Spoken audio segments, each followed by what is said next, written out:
ಎಲ್ಲರಿಗೂ ನಮ್ಮ ಚಾನೆಲ್ಗೆ ಸ್ವಾಗತ.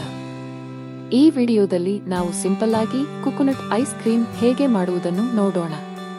ಬೇಕಾಗಿರುವ ಸಾಮಗ್ರಿಗಳು: ಅರ್ಧ ಚಿಪ್ಪು ತೆಂಗಿನಕಾಯಿ, 1 ಬಾಳೆಹಣ್ಣು, ಚಾಕ್ಲೇಟ್ ಸಿರಪ್, ಸ್ವಲ್ಪ ಜೇನುತುಪ್ಪ. ಮೊದಲು ಒಂದು ಜಾರಿಗೆ ಅರ್ಧ ಚಿಪ್ಪು ತೆಂಗಿನಕಾಯಿಯನ್ನು ಸ್ವಲ್ಪ ನೀರು ಹಾಕಿ ಚೆನ್ನಾಗಿ ರುಬ್ಬಿಕೊಳ್ಳಬೇಕು.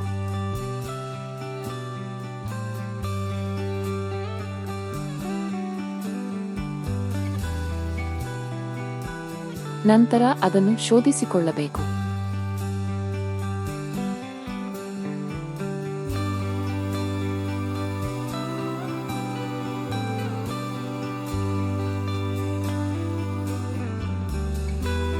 ಜಾರಿಗೆ 1 ಬಾಳೆಹಣ್ಣು, ಶೋಧಿಸಿ ಇಟ್ಟುಕೊಂಡಿರುವಂತಹ ತೆಂಗಿನ ಹಾಲು,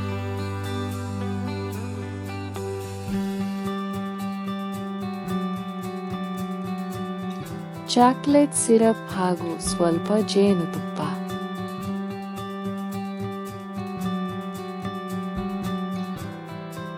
ಎಲ್ಲವನ್ನು ರುಬ್ಬಿಕೊಳ್ಳಬೇಕು.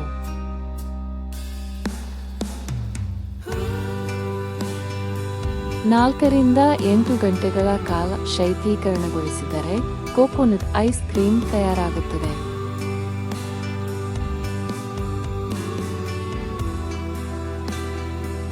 ಈ ವಿಡಿಯೋ ನಿಮಗೆ ಇಷ್ಟವಾಗಿದ್ದಲ್ಲಿ ಲೈಕ್, ಶೇರ್, ಕಮೆಂಟ್ ಹಾಗೂ ಸಬ್ಸ್ಕ್ರೈಬ್ ಅನ್ನು ಮಾಡಲು ಮರೆಯಬೇಡಿ. ಧನ್ಯವಾದಗಳು.